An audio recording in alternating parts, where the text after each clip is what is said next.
Bonjour, moi c'est Lilian, Moi c'est Jean-Charles. deux purs produits du terroir bourguignon. Bienvenue chez Véronique Classic Car.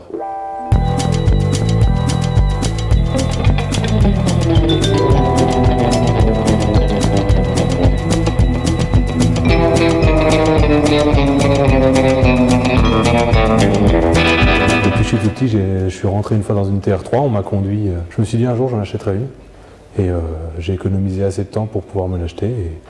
Donc je l'ai acheté en 2016 et c'est là où j'ai eu l'idée de créer d'avoir cette idée de proposer des voitures à la location.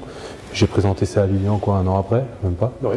Et puis il a tout de suite senti le projet et puis c'était parti. Voilà, c'est une petite 4L, c'est pour rigoler parce que c'est toujours une voiture que les gens ont plaisir à conduire. La fameuse TR6, donc ça c'est la dernière vraie triomphe TR de la marque. Après il y a une deuxième TR6 préparée, une TR5 aussi, c'est un modèle assez rare, c'est pareil que des triomphes. Donc une marque aujourd'hui disparue, sauf pour les motos. Et puis après, tout au fond, on a une petite Spitfire. On le restaure et on le conserve en effet. C'est vrai qu'on n'est plus sur les voitures modernes où en fait on les achète, on les utilise et on les jette. Là, c'est vraiment on restaure ces voitures-là. Donc en fait, voilà, on leur donne toujours une deuxième jeunesse et au final, le bilan carbone de ce genre de voiture n'est pas si élevé qu'on pourrait le penser parce que c'est que des pièces réutilisées ou que des matériaux nobles, du bois, de la ferraille. Donc voilà, on est quand même sur des beaux produits qui sont agréables à regarder, à travailler.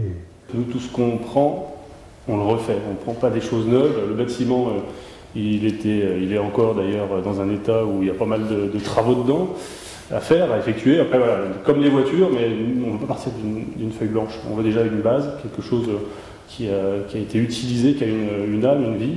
Il y a juste la base qui ne va pas changer, comme je disais tout à l'heure, les murs et puis la structure de l'ensemble. À nous de tout bien réhabiller pour que ça donne envie et que ça soit chaleureux.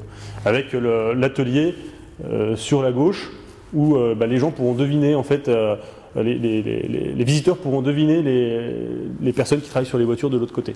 Les gens pensent vieille voiture, ils pensent des fois un peu budget, ils se disent que ça coûte peut-être un petit peu cher. On veut leur montrer que pas forcément. L'idée c'est, vous pouvez venir là, vous venez déjà nous rencontrer, boire un verre, discuter autour des voitures. On n'est pas obligé de tout de suite faire un tour de voiture. Et nous après, si on sent qu'on a quelqu'un qui est passionné, si son plaisir ça peut être de faire un petit tour de Beaune et du coin dans une de nos voitures, on le fera avec plaisir, quoi.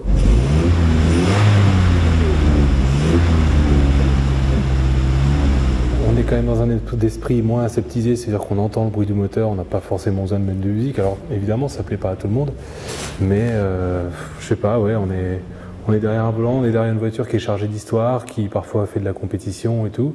Je sais pas, il y a un plaisir en fait qu'on peut même pas forcément décrire en fait. On peut comparer ça à une bouteille de vin. Qu'est-ce qu'il y a de différent entre une bouteille d'un Côte-du-Rhône classique et une bouteille d'un grand vin de Bourgogne?